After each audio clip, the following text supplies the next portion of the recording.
Hi everyone, and welcome to another adventure on Itsafarmenoughlife.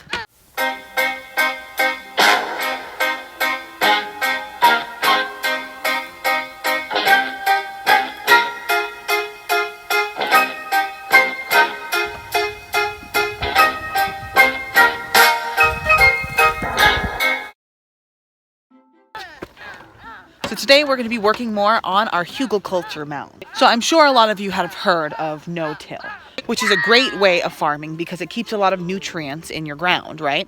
If you have to till, or if you want to use the space, if you don't have enough money to make wood boxes, then I think Hugelkultur is the next way to go, right? And even if you do have wood boxes, I would highly suggest Hugelkultur inside of your wood boxes. So what Hugelkultur is basically also called mounding. I'd look more into it if I were you, if you're interested in it. I am not an expert. I just build my rows with a lot of different kinds of layers of mulch and sticks, so that way as the sticks decompose and the mulch goes into the ground, it helps to provide nutrients to the plants we're growing. Instead of continuing to farm in a way that leaches all the nutrients out of the soil every year and you have to add more soil back in, you want to try and farm in a way that adds nutrients in naturally. So what Hugelkultur is it provides layers of sticks, nutrients, hay, goat poop, and as all of those nutrients decompose, especially these large sticks, as all of these large sticks decompose, it provides a lot of nutrients for years to come so that we can continue growing in the same soil and we won't have to add things in, because you always want to remember soil isn't just dirt, it's also nutrients that's keeping your plants alive. So you want to make sure that when you're planting in it, if you reuse the same soil, you're not just taking nutrients. The nutrients you put into your soil is the nutrients you're eating from your plants. Same things goes with the food you slaughter and the eggs you collect as well. The nutrients you give your chickens, the healthier they'll be, the better nutrients goes into your body, better nutrients goes into your eggs. Eat it if you're gonna pick it. So right here we have this row that has been established for quite some time now. It's been our winter row. We've grown quite a lot of kale. We've grown quite a lot of lettuce in here. Our lettuce is still growing strong and some of our kale are going into seeds, which is wonderful. I'm excited to have more kale seeds for next year. This next row right here, we've already planted stuff in. We have tomatoes, pumpkins, some melons, cantaloupes, and then this right here, all these sticks, is going to be another row. So underneath these sticks, there's already another layer of sticks and mulch that we've already added. So in order to do our mounds, we dug into the ground to lay down these sticks. And then we added dirt. That way, well, I say we, Jared did all of this. So in order to build these mounds, what Jared did is he dug into the ground 3 different holes for each mound and laid sticks.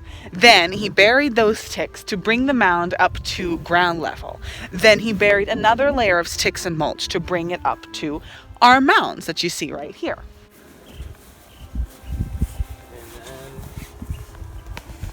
You don't really need to do it around the lettuce, just the kale really.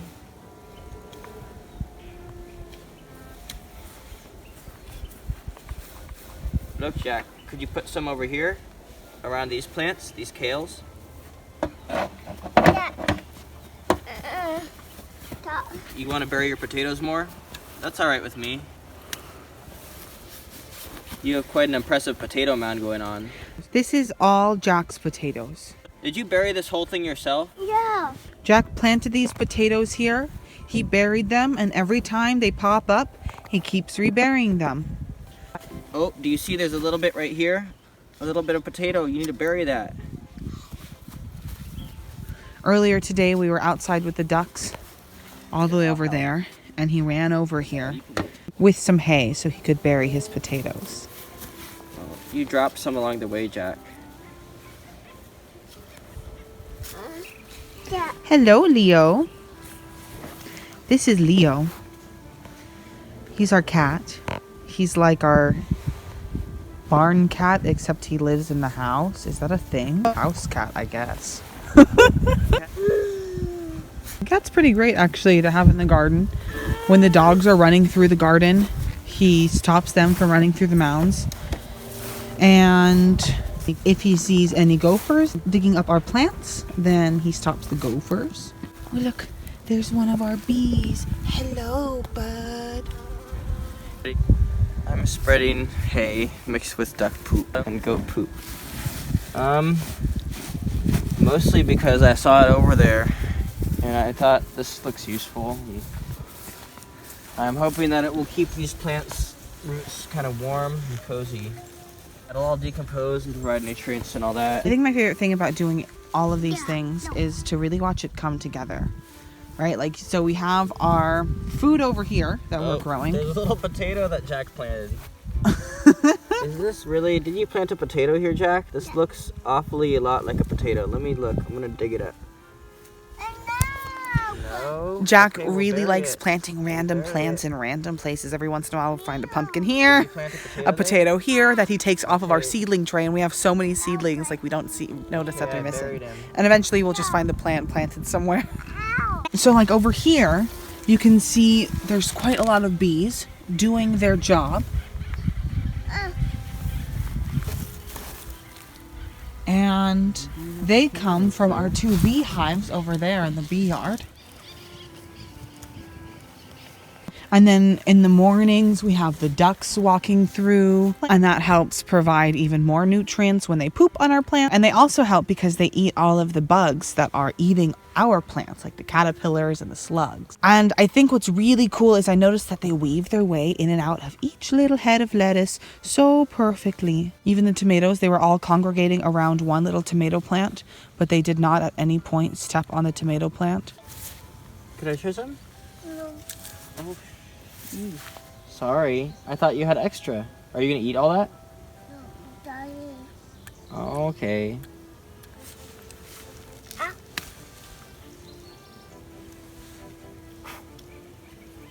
Has hay on it.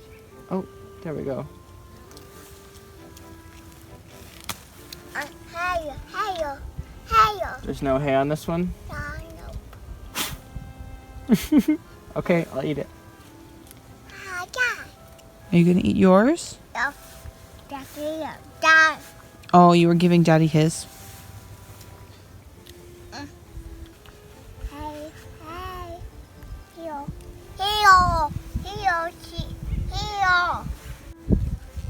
Daddy.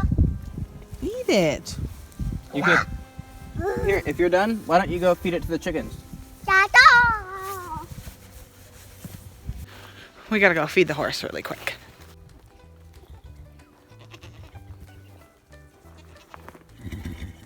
Hello, Pancho. Are you a hungry boy? Pancho will lie to you. He always acts hungry. You will feed him, and the moment he is done, someone else will come along, and he will beg for food from them. We've learned, though, to not give in. So we've had to create a schedule in the house of when we feed him, so that way we know if he's been fed or if he's lying to us. Hello, Billy. Hello, Paul. Hello, chickens. Pancho's picky. He gets 2 different kinds of grain, and he always wants them to be in 2 separate piles. If you mix them together, he will not eat them, or he will try and mix them apart and waste half of his food.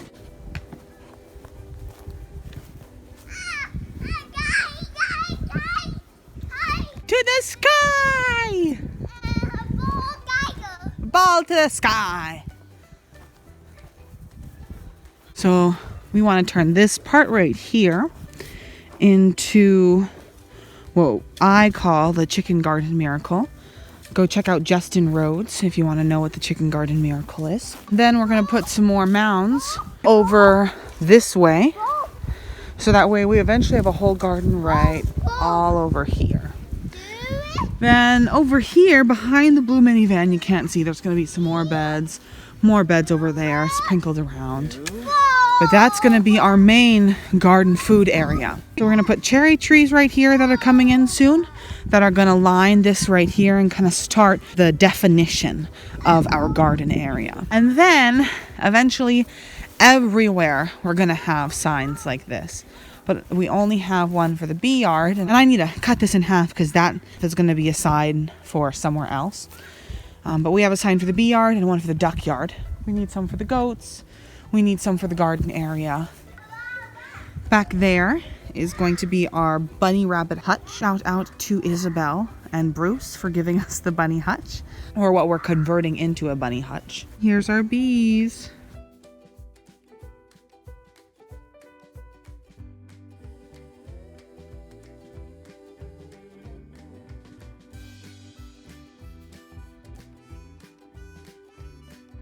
You found a giant stick. No. Is it a walking stick? No. Ooh, are you gonna walk with it deep into the forest?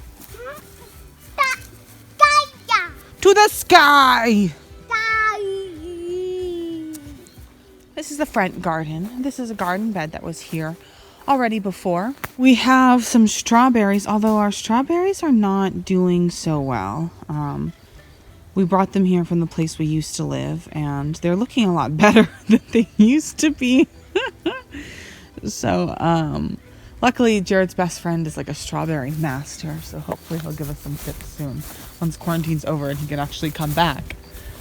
Jared's mom tends to this garden mostly, although I, at the start of quarantine, added this pathway in here because it used to be filled with prickly plants and weeds before, and it was just really hard to get inside, to get over to this half of it. He's over here with his stick. We took down our solar fan because we needed to cement in the post, but the post is now cemented in, so we got to put it back up. Why did I just call it a solar fan? What the hell is this thing called? Wind turbine. Wind turbine. Thank you, Ellen.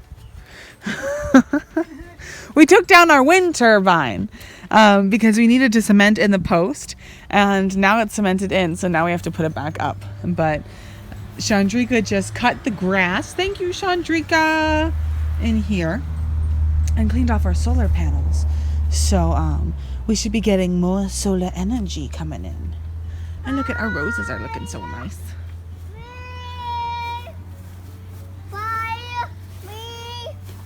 Jack likes to say bye to the cars that drive by. So this right here is going to be another chicken garden miracle. I just have to build a chicken tractor to put here. So while Jared does mounding, we're going to start on our chicken garden miracle. And I'm going to show you guys how we are going to use some scrap stuff from around the yard to make a quick and easy chicken tractor. You might not have the stuff I have lying around my yard. I'm just going to use these 2 dog crates right here. You might have something else, but I'm hoping you guys maybe get some inspiration from what I'm using so that you guys can use some other stuff that is easier for you than building your own from material that you don't have. Jacko is stuck. Oh, you got it. Okay, let's grab those dog crates. Okay, we got 2 dog crates, a tarp, some bungees, some zip ties. Let's see if we can make a chicken tractor out of this. Okay, so we got the opening for the 2 doors together. It's not very pretty. Both of the doors are sticking out both ends, but we're not going for beautiful. We're going for functional. Only thing I'm concerned about right here that I'm going to have to level out a little bit is this hole over here. Because it's not all the way flat on the ground, some chickens might be able to escape. I doubt it, but they might. That just means I'm going to have to level out this clump of dirt a little bit.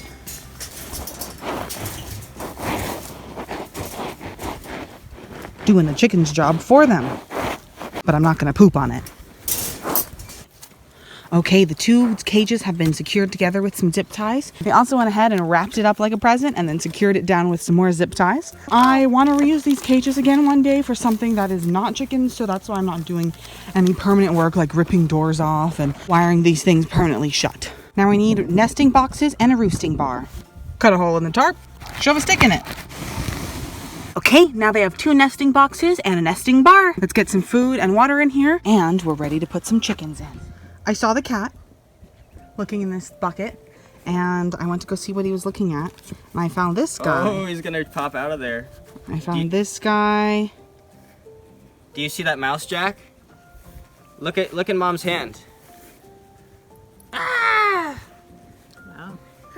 Careful. We don't want to. I got bit by a mouse all the way through my thumb when I was your age. I don't remember that. That mouse didn't just pop. Okay, so here's our final finished product for $0, all from things that we had already on our property. 2 kennels, a tarp, some zip ties right there. Sprinkled a little layer of some chicken food on the ground, filled up their waterer, and they're just going to take some time to get used to it. And hopefully tomorrow we'll come back out here and have healthy chickens in a chicken tractor. Okay, time to take a little eating break, but our mounds are looking good. Jared almost has our 3rd mound completely finished. Hey, look. Pizza. Did you deliver? No. Did you ask for a pizza delivery? Did you deliver for an ask for? No. Pizza delivery. Put the chickens out a couple hours ago, and look, it's already working, you guys. We have poop. Animal poop. Best fertilizer in the world. What can I say? Makes gardeners excited.